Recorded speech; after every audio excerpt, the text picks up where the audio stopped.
Maybe that's what we're going to call it for right now. And there was a lot of conversation about naming that after Mr. Hillman, and that didn't happen. But so I do know those stories, and I do think we've come a long way, but we still have so much further to go. And you mentioned Krista Caceres. What an amazing positive force she is in our community. I feel like, you know, I've been through three presidents of the NAACP, and I'm going to give them all a shout out if you don't mind. Sure. So Bobby Purcell Clark literally resurrected the NAACP in Monroe County from the ashes. Yes, she did. And she put it back on the map, and she made us all want to join. I had been a member of the NAACP since I was studying dance with Alvin Ailey in the early 80s, late 70s, and came to understand and know the mission statement of the NAACP. And then a couple of years it lapsed when I moved here, and then I met Bobby Purcell and got reintroduced to the Monroe County chapter of the NAACP and started attending all of the functions. And she really resurrected it and brought it back. And then Tom Jones with the Monroe County United and his part, I really felt like he was interested in bringing everybody to the NAACP, regardless of the color of your skin, that with greater understanding, we could all be one and we could all be members of the NAACP and feel really comfortable about it, that we were all working toward the same goal of equality. And then Krista Caceres just took it and ran with it. That's all I can say. This woman is a taskmaster and master, and if anybody thought we were going to march and walk home and feel good about what we did, they were sadly mistaken, because Krista has been in touch with everybody and making sure that we are following up on this legislation, and we are regularly meeting and talking about what are the next steps. So I am so grateful for her and her leadership. Because she just gets us all excited and enthusiastic about, you know, I'm sad to say, doing the right thing, you know. So why did I want to run for office? Well, I've known about politics since I was 8 years old. I was raised by a bleeding heart liberal single dad who in 1968 was talking about politics and talking about the race between Hubert Humphrey and Richard Nixon. And I would hear him talking to my mom in conversations, and if I chimed in, he would explain it to me like I was a grown-up, not like I was an 8-year-old. And I remember Sunday mornings watching all the political shows, Face the Nation, the McLaughlin Group. And when I was an 8-year-old, I wanted to be part of the conversation and part of everything my dad was doing. So the Sunday papers would be spread out all over. And by the time I was 8, my dad had remarried. So when I say my mom, I'm talking about my stepmother. And I would read the comics while they were reading the New York Times, and I'd be watching the Sunday shows, and I became intrigued. And I remember being at a friend's house, and when I was growing up in Hackettstown, New Jersey, it was really mostly Republican, and we were like I felt like the lone Democratic family, because I happened to mention out loud as an 8-year-old, when somebody said they were voting for Richard Nixon, and I couldn't mind my business, and I chimed in. I said, we're voting for Hubert Humphrey in my family. And then I got that whole education from the Republican side. And I would go home and tell my dad what the neighbor's parents said, and he would tell me, well, this and this and this and this. So I was destined to be born a bleeding heart liberal, just based on, my dad's speaking about, equality and just and government, and a government that takes into consideration all of its people, that there's not I'm not judged, I'm not defined as a representative by special interests. So that was always with me. And then I was an aspiring actress and dancer in New York in the late 70s and the early 80s. And I studied dance with Alvin Ailey. And there was a third company. And it wasn't the company that traveled around the world or that danced at City Center.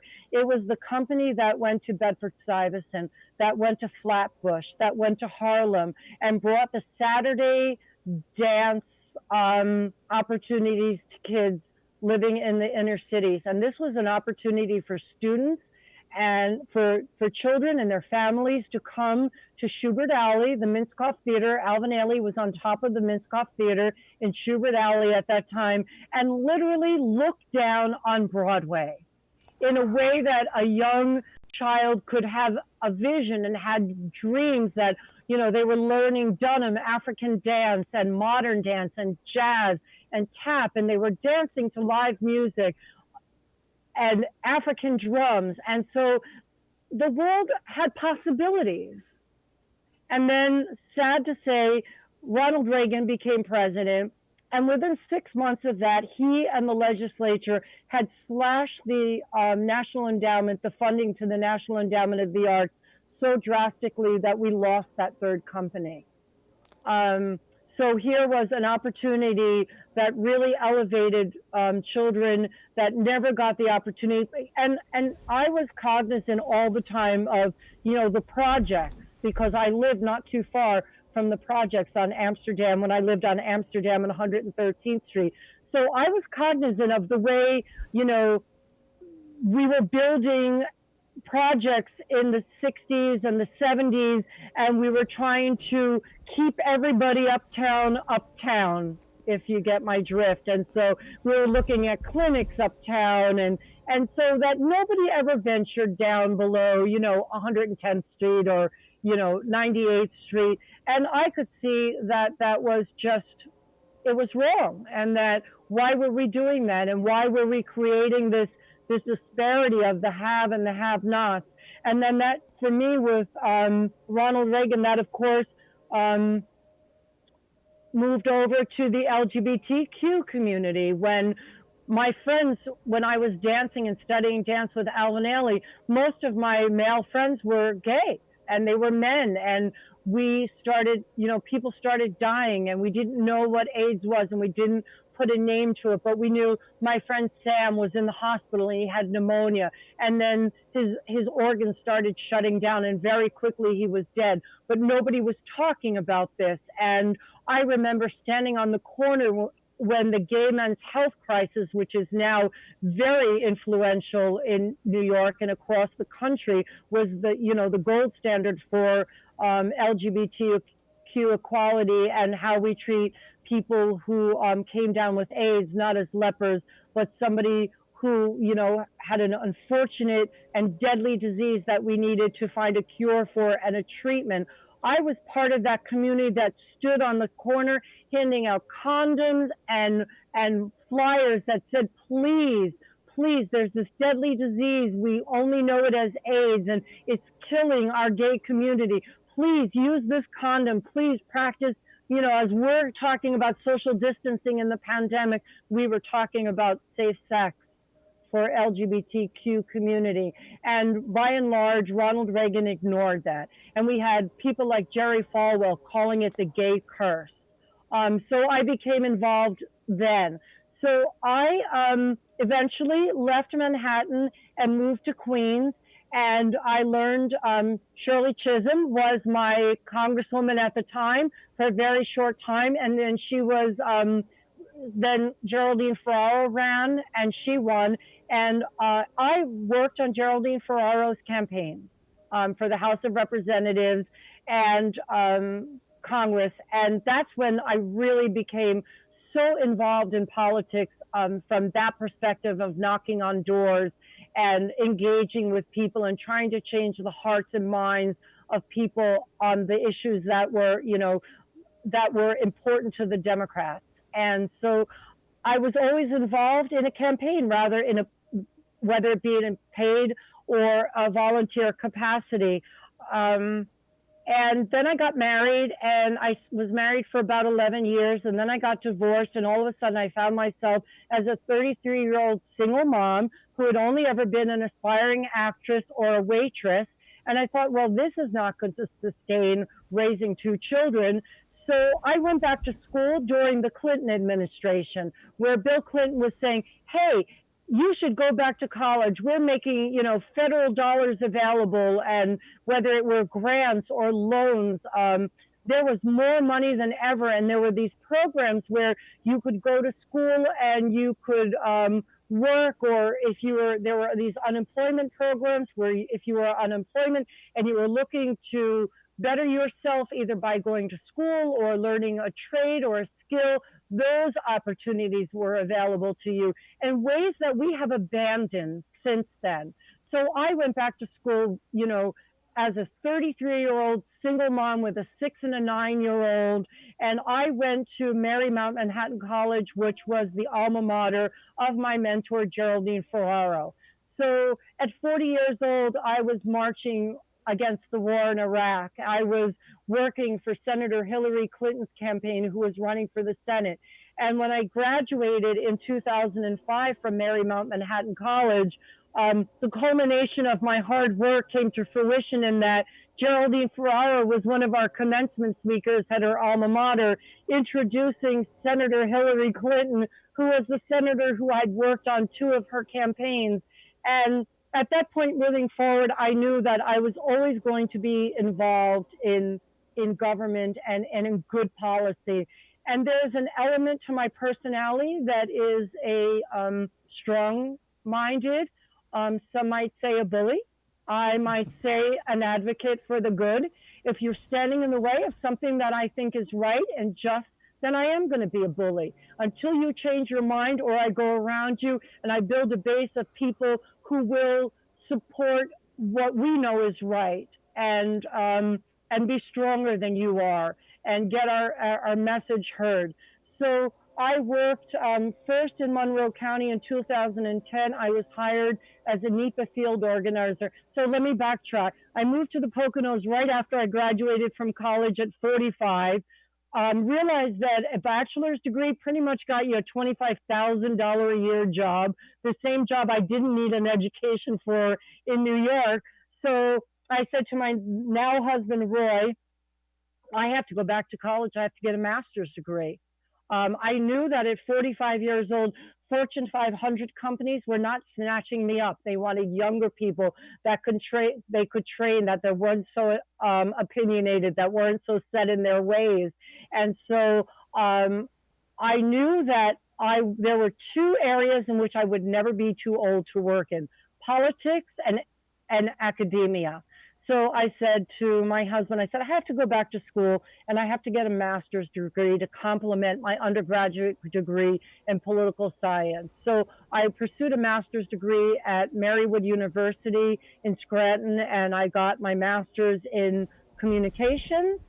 So then I immediately after graduating got a job working for the Democratic Party as a field organizer for NEPA. I had Monroe, parts of Carbon, and Lackawanna County, and I worked for the coordinated campaign when Dan Honorato was running for governor and Congressman Kanjorski was the year that the Democrats took a shellacking in Pennsylvania and throughout the country.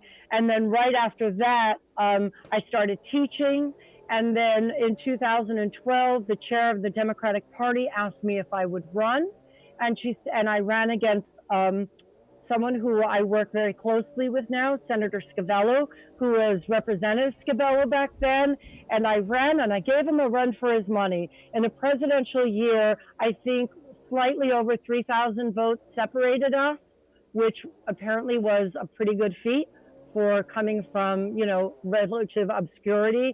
And so then I ran again. And so after that election was over, I got a job teaching at Northampton. And then from there, that led to a teaching job at East Stroudsburg University. And then I ran again in 2014. I lost again by a heartbreaking 585 votes. And then in 2016, I won by slightly less than 900 votes. And then 2018, once I got into office and once people saw that I really was there to represent them and I didn't have an agenda other than, you know, making things equitable and fair and bringing as much money home to the Poconos for our projects like building a new Y or updating our career and technical school. When I ran for re-election in 2018, I won just shy of 4,000 votes by 18 points. So again, I'm running now for re-election, and I'm running on the same on the same, principles, the same philosophy.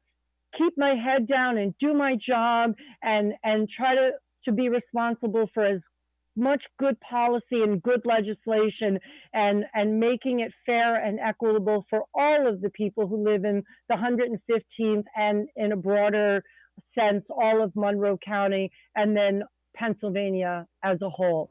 And so that's why that's my little foray into politics and where I am now. And as long as the people keep reelecting me, I'm just going to keep pushing the people's agenda and not the agenda of special interests. My campaign and my politics has always been grassroots, always about bringing people in, and it has served me well so far. And so, given the opportunity to be on your show and other forums which allow me to talk about this, really does a great service to get my message out there, and the message of all of the like-minded legislators, to get this legislation passed and to try to, make Pennsylvania a more just state and make the United States a more just country, where people of all races, people of all walks of life feel like they have the opportunity. Because you see, I am obviously a white woman, and I carry with me a certain amount of white privilege, but I've been, the infant of an alcoholic mother. I've been raised by a single father. I've raised two children. I've worked myself through college while working and raising two children. So there aren't many. I've worked for the LGBTQ community. I have a brother who's gay, Brian. He doesn't mind me outing him. We've had this conversation when I first started running. So I have experiences, that I think the average person, when they get to know me, when they get to know my platform, can say, well, Representative Madden, she may not walk in my footsteps, but she walks alongside of me, and she has an understanding of what we're fighting for. And that really is it in a nutshell.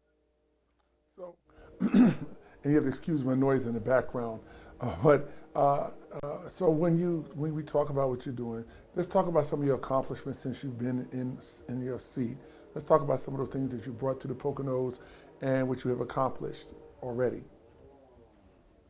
Well, thus far, I have no legislation to speak of, other than I had an amendment passed in a charter school reform bill. A lot of times when you go to, a private school or a Catholic school, which is a private school, let's say, you're a dad and you're a carpenter and you lose your job and you have to pull your child out of a private school and put them in a public school, and maybe you owe them money. Those schools would have been able to withhold those school records. And so that really does interfere with a child's education. Those records need to get to the new school as quickly as possible. So in my freshman year, that amendment onto a charter school reform bill that never actually passed both houses or were signed because it had so many shortfalls, that we're still trying to work on it. I'm in my second term, the end of my second term, and we're still trying to work on that same legislation. But I have bills, for equality for the LGBTQ community. I've worked across the aisles, for equitable school funding. I've worked to bring nearly $20 million home to my district. When I came into office, one of the first things I did was visit all the hospitals and all the schools and all of the rescue, the EMS and the firehouses, to see what it is that they do and what their needs are.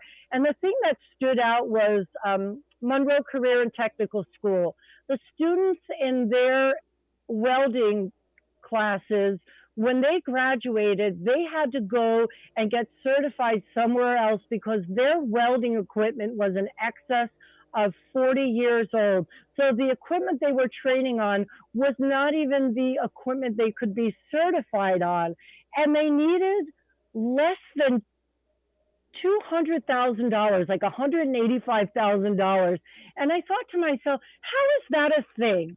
How are we keeping students? And I visited that school, and whether you went to the automotive or the culinary or the welding or the construction, you could see the seriousness in which these children, these students took their learning and their vocation, that they were thinking, I'm getting out of here and I'm going to start working as an apprentice and I'm going to have a job, because college isn't necessarily everybody's vocation. That's not where they're going. Not everybody, some people are good with their hands. Not everybody wants to have, thousands, tens of thousands, hundreds of thousands of dollars in debt. And while I may appear old, I graduated with my master's degree 10 years ago, and I owe 3 times more in college debt than I owe on the mortgage of my home. So I understand that. And so I was able to get Governor Wolf, who is really an advocate for career and technical learning and different avenues of education. I was able to get his attention when I happened to see him at an event and let him know that this was what was happening and we needed this money. And he couldn't even believe that, this was possible, that for this seemingly small amount of money to affect so many students. So not only was I able to secure that $185,000 working with the governor and the Department of Community and Economic Development, I was actually able to bring home $500,000 to MCTI. And they upgraded the welding department in ways they never even, they thought they were getting, new helmets and new jackets and new, but they got a whole exhaust system out of it. And there was enough money to give $2,500 scholarships to older adults who wanted to retrain. Maybe they got outsourced from a job and they wanted to learn culinary or welding or something else. And the most satisfying thing is to be in the community and to talk to a constituent and say, I'm going to school to learn culinary. I got one of these scholarships at MCTI that was made available by the governor, and I'm doing this. And so when you see that put in place, I'm, right now talking to you from my office in the Mountain Center in Coolbaugh Township, which used to be a school that was closed when we built these new schools and sat, empty for years until Pocono Services for Children and Families and the Head Start director, Tim Lee, had this vision of, we got kids in this school over here. We got kids, Head Start kids in this school, Head Start kids in this school. How about if we brought them all together under one roof? And he had his eyes set on this closed school and renaming it the Mountain Center. And he had this idea that, services that people on this mountain would have to go to Stroudsburg or East Stroudsburg to get could have all of these services under one roof. And so when I got elected the first time, before the final votes were counted, Pocono Services for Children and Families reached out, or Pocono Services for Family and Children, I always get it backwards, reached out to me and said, we'd like for you to have an office in the Mountain Center. And then there was already Feeding Family Ministries, which is a huge pantry that last year fed over 30,000 people in our community, that continues to feed 200 and 250 people a week during this pandemic. And it's all volunteer. No one gets paid. It is the love and the outpouring of Diana McFadzean, who believes that it's her calling from God to feed the hungry. And she started in a church up here on the mountain until the floor started to buckle because they had too many canned goods and too much food, and she had to go somewhere else. Otherwise, literally the second floor of the church was going to collapse. And so she found her home in the Mountain Center, and I found my home here. And now Habitat for Humanity is here, and WIC is here, and Women's Resources has a satellite office here. And so probably one of my biggest, not biggest, but most gratifying accomplishments are the dollars that I've been able to bring home to the Mountain Center, because the roof leaked when we got here, and when you turn the air conditioning on, like water just started streaming out of the vents because the building had been vacant for so long. And so we've put on a new roof. We've repaved the parking lot. The bus didn't used to come to the Mountain Center. It used to come as far as Mount Pocono. And so teachers who taught at Head Start, if they didn't have a car, they would have to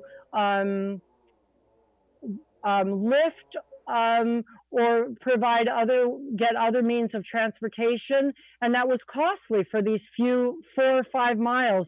So we worked with Pocono Pony and the Pocono Mountain Library, and we impressed upon Pocono Pony, MCTA, the importance of being able to get up here, and people in the Mountain Center and people at the library and people in a Pocono Country Place being able to get to things on the mountain, not just to Stroudsburg or East Stroudsburg. So the community that we have built, when I got elected, I said, part of my mantra was Stroudsburg and East Stroudsburg are lovely places to visit, but they're not the center of the universe. 21,000 of my 61,000 constituents live right here up on this mountain, and they shouldn't have to travel 25 miles to go see a counselor at Wick, or go even to Mount Pocono, or go to Phillip Street. So, and the other thing that I spoke to was, what we call the bedroom community, the people who live up here, but they commute every day to New York, and they feel, or New Jersey, and they feel like they're not really part of this community, that no one is representing them. I made a special, I made it my mission to reach out to those people and let them know, I'm one of you. I'm a transplant. And I pay the same taxes as people. We pay the same taxes as people who have lived here for 50 years or 40 years. So I'm looking to rebuild this as a community where we all understand that we're one community, whether we live in Coolbaugh, we live in Stroudsburg, Paradise Township.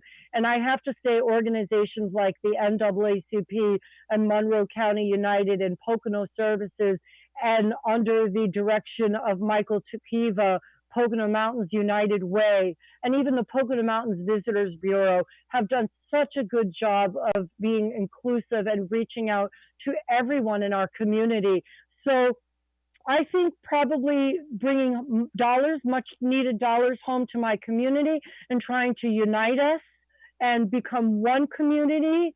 I think probably those I count as probably my best legislative accomplishments to date. Much like Senator Scavello and my other colleagues, Representative Brown and Rader, we will not rest till we get some equitable funding here in Monroe County.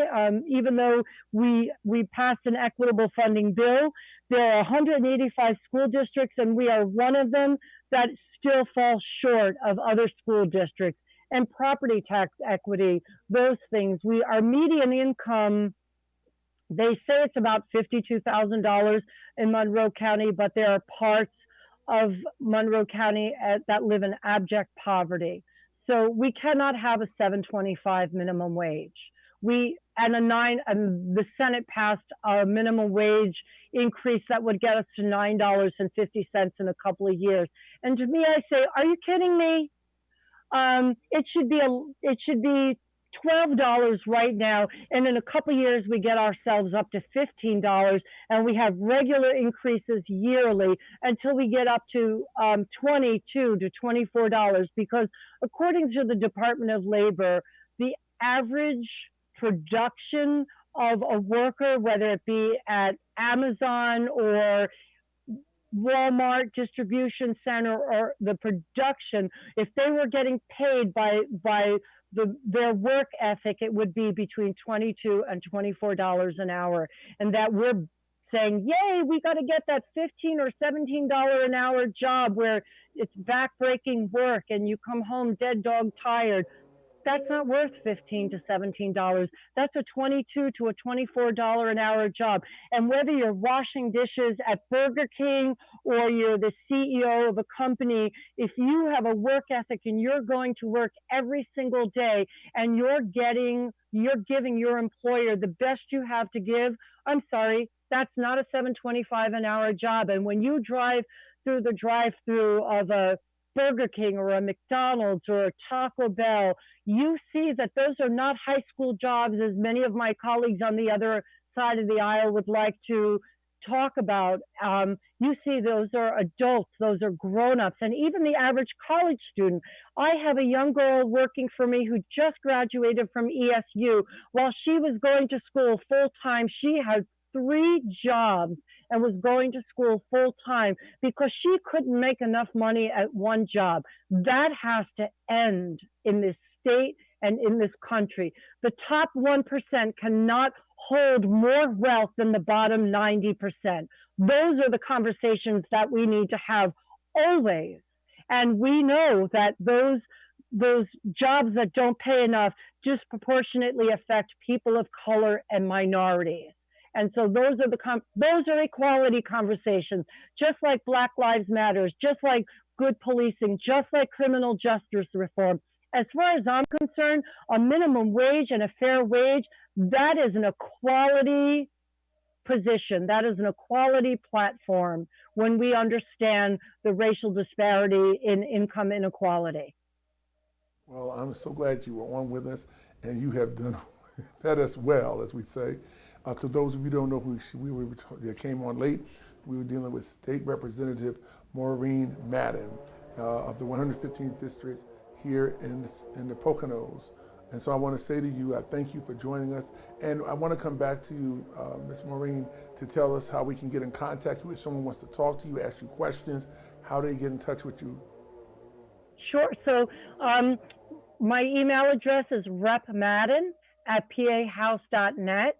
And I have 2 offices. I have an office in the Mountain Center in Coolbaugh Township, and that phone number is 570-894-7905. And I have an office also on 18 South 9th Street, and I always get the first 3 numbers. That's 570-420-2850. And you can call my staff. We are open now. We have been, since the pandemic, we've been working remotely, but our offices are open now, and you can call and make an appointment, and we can help you with any number of constituent services, either in person or on the phone.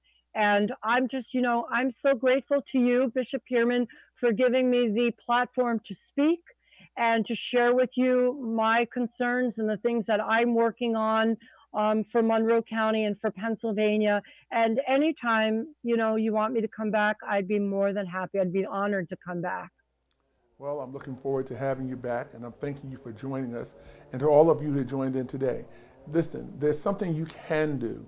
You may not have all the answers, but there's a role you can play to making your community better, being a better person to your neighbor, to your loved one, but there's something you can do. And all I'm saying to you is all I'm doing is being that little voice, I call it a little voice in the Pocono Mountains, that is sharing with you what I can that will help you to gain more information about what's going on in your surroundings. There are other faith leaders, great faith leaders, that are doing great things in this community, and they're trying to do their best to make sure that they can bring the best services to us that live here in our community. And you may be viewing, and you're not even from Pennsylvania, you may be in Atlanta, Georgia, you may be in the Carolinas, but wherever you're viewing at, I just want you to know that you have to become a part of your community. Ask what can you do for your community, not just what your community can do for you. And as you do that, you'll see some great things evolve from you that will connect with someone else, and your community can become that much better as you join together. Again, State Representative Maureen Madden, thank you for being on with us, and we know we're going to have you back again because there's some other things we want to talk about. Because when I saw you the first time, it was through the NAACP sponsoring a town hall meeting, which was last week, and it was awesome. And so you slammed it. And Thank you. Thank you. I want you to come back again, and we'll be back. We'll see her back again soon. Listen, have a great night. Enjoy yourselves. And listen, don't forget one thing. Treat each other right, because someone's going to treat you right also. Amen to that.